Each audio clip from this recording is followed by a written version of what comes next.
Welcome to Nasdaq TradeTalks. I'm Jill Malandrino, Global Markets Reporter at Nasdaq. We're coming to you live from Barcelona at SmartCon 2023 by Chainlink. Joining me for this segment, we have Chris O'Reilly. He's a lead finance engineer at Harris Trotter, and we're here to discuss driving greater adoption of tokenized real-world assets. Chris, it's great to have you with us. Welcome to TradeTalks. Thank you for having me. You got it. Tell us about Harris Trotter. So Harris Trotter, we're a traditional accounting firm with 135 professionals based out of central London. Since 2017, we've been serving the digital asset space with our services, and we believe in that time we've become one of the largest service providers in the space, and we believe that's backed up by a caliber of the clients that we've been acting for, such as 1inch, Wintermute, The Sandbox, and Blockchain.com.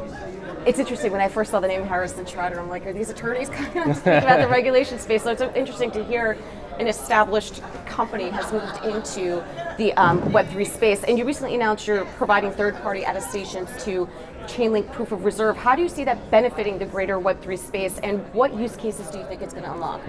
So the Chainlink Proof of Reserve is a live feed of assurance, which provides a much greater level of assurance than the current standard in the industry. So currently in the industry, assurance is kind of limited to periodic reviews, such as annual statutory audits, interim audits, and monthly proof of reserves that you see with some exchanges.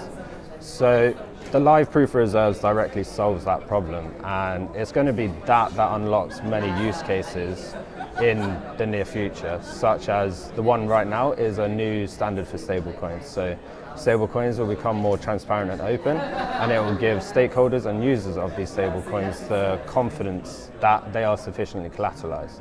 Another big use case that I see in future is the proof of fractional reserves with banks. So at any point in time, customers and central banks will know that their bank or custodian has a sufficient reserves to lend out funds.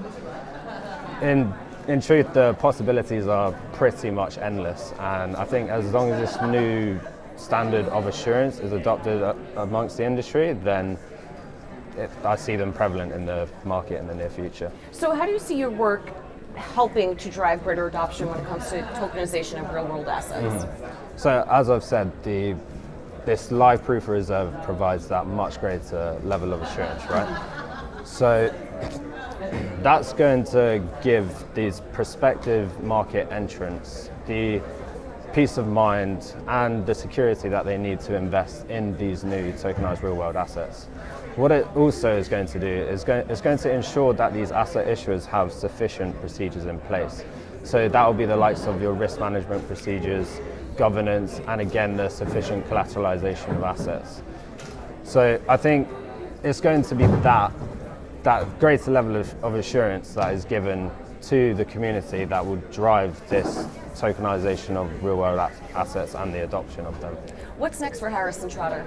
So currently we're going to continue implementing this new standard of assurance across the entire industry. We believe this live style of assurance is what the space really needs, as it really elevates the security that the community needs, right? It's going to be that gives prospective and current market entrants the peace of mind again and the security that they need to participate in the markets. And that aligns with our vision, and we're going to continue implementing it.